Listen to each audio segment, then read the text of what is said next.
Dobrodošli u Motiv Team i našu učionicu u prirodi. Današnja tema interesantno zvuči, tema je 3 poklona. Da, interesantno je, ali nisu u stvari pokloni klasični u pitanju, već hoćemo da vam kažemo da svaka situacija, koliko god bila neprijatna i teška u momentu kada se dešava, nosi neke poklone za vas. U smislu nosi nešto dobro. Predstavit ćemo vam kroz konkretne primere na šta tačno mislimo, a ideja je da pokušate da datu situaciju iskoristite, izvučete neke zaključke, navučenje ili, kako kažemo, poklone, šta zaista može da bude drugačije ili šta možete da naučite iz situacije koja je možda na prvi pogled krajnje negativna.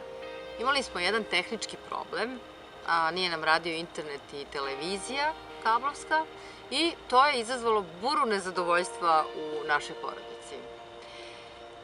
Kada ste naviknuti na takve stvari da vam sve funkcioniše, kada jednog dana prestane da radi, nađete se u čudu. Ja sam razmišljala na ovaj način da vidim koje su 3 poklona, odnosno 3 pozitivne stvari u toj situaciji. I shvatila sam da u momentu kada nam nije radio internet i televizija, odjednom smo svi počeli da komuniciramo. Niko nije koristio svoj mobilni telefon ili neki od drugih uređaja koji su na wirelessu. I imali smo više vremena za priču, čitanje dobrih knjiga ili možda za više odmora i ranije odlaženje na spavanje.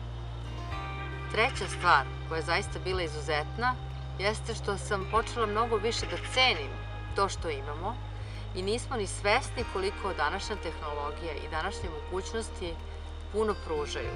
Jednim pritiskom na dugme otvarate ceo svet i kada vam ne radi Wi-Fi, nemate internet, nema ni sveta. Tako da, više od 3 u stvari, možda čak i 4 poklona iz ove situacije. Ako tebe, Aleksandra? Pa kod mene je situacija otprilike ovako.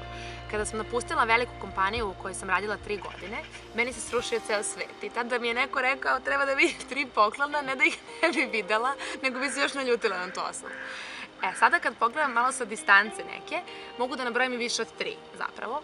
Jedan bi možda bio to slobodno vreme. Ajde da kažem, uvidela sam koliko je zapravo meni važno to vreme koje koristim za sebe, za svoje prijatelje, za svoju porodicu, partnera i tako dalje. Znači, prosto sam uvidela da neki novac ne može da kupi moje konstantno angažovanje negde. Sa druge strane, meni je pomoglo sada imam vreme za neko usavršavanje. Generalno sam osoba koja je negde važan, taj lični razvoj, i onda mi je to usavršavanje negde bitno, a nisam imala vremena za njega i sada prosto mogu da se usmerim i na to. I sa treće strane bih možda istakla da kad ste u nekom velikom sistemu, vi možda ne možete da se usmerite onako sami ka nekim, ajde da kažem, putevima, s nekim vašim željama, nečem što vi želite, već vas malo kompanija onako usmerava u smeru koji je njima potreban, a vi to ne shvatate. I negde sam sad ja možda i shvatila i pokušavam i prosto bavim se tim istraživanjem koje su to aspekti koji su meni negde bitniji, koje su to stvari koje mene istinski zanimaju, a ne neku kompaniju. Tako da negde sam i upoznala sebe i iskoristila to svoje slobodno vreme na neki, mogu reći, pametan način. Ako postoji neka situacija koja vas ovog trenutka muči, bilo da je profesionalno ili privatno, razmislite koja 3 poklona može da vam donese.